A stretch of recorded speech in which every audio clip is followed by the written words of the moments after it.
എറണാകുളം ജില്ലയിൽ കാക്കനാട് ഇൻഫോ പാർക്കിൽ നിന്ന് 8 കിലോമീറ്റർ മാത്രം ദൂരത്തായി സ്ഥിതി ചെയ്യുന്ന നല്ല പ്രകൃതി ഭംഗിയോട് ഇണങ്ങിച്ചേർന്ന് നിൽക്കുന്ന 5 സെന്റിൽ 2450 സ്ക്വയർ ഫീറ്റിൽ 4 ബെഡ്റൂം പ്ലസ് സ്റ്റഡി റൂമോടുകൂടി വരുന്ന നല്ല രീതിയിൽ പ്രീമിയം ഇന്റീരിയർ വർക്കുകളെല്ലാം ചെയ്തിട്ടുള്ള മനോഹരമായ ഒരു വീടിന്റെ വിശേഷമാണ് ഇന്ന് നിങ്ങളുമായി ഞങ്ങൾ ഷെയർ ചെയ്യുന്നത്.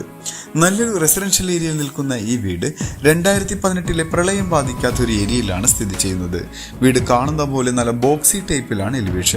ഫ്രണ്ടിലായി ടെക്സ്ചർ വർക്കുകളും LED ലൈറ്റുകളെല്ലാം കൊടുത്ത് മനോഹരമാക്കിയിട്ടുണ്ട്. ഇവിടെ നിന്നും ഇൻഫോ പാർക്കിലേക്ക് 8 കിലോമീറ്ററും എടപ്പള്ളിയിലേക്ക് 10 കിലോമീറ്ററും കളമശ്ശേരി മെഡിക്കൽ കോളേജിലേക്ക് 3 കിലോമീറ്ററും ദൂരത്തായാണ് ഈ കാണുന്ന വീട് സ്ഥിതി ചെയ്യുന്നത്. വീടിന്റെ മുന്നിലായി 5 മീറ്ററോളം വീതി വരുന്ന പഞ്ചായത്ത് ടാറിംഗ് റോഡിന് അഭിമുഖമായാണ് ഈ വീട് സ്ഥിതി ചെയ്യുന്നത്. ചുറ്റുമതിലെല്ലാം സ്പോട്ട് ലൈറ്റുകളും ഗ്രിൽ വർക്കുകളെല്ലാം കൊടുത്ത് മനോഹരമാക്കിയിട്ടുണ്ട്. ഗേറ്റിന്റെ ഭാഗത്തേക്ക് വന്നു കഴിഞ്ഞാൽ 2 ഭിത്തിയിലും ഗേറ്റ് ലൈറ്റ്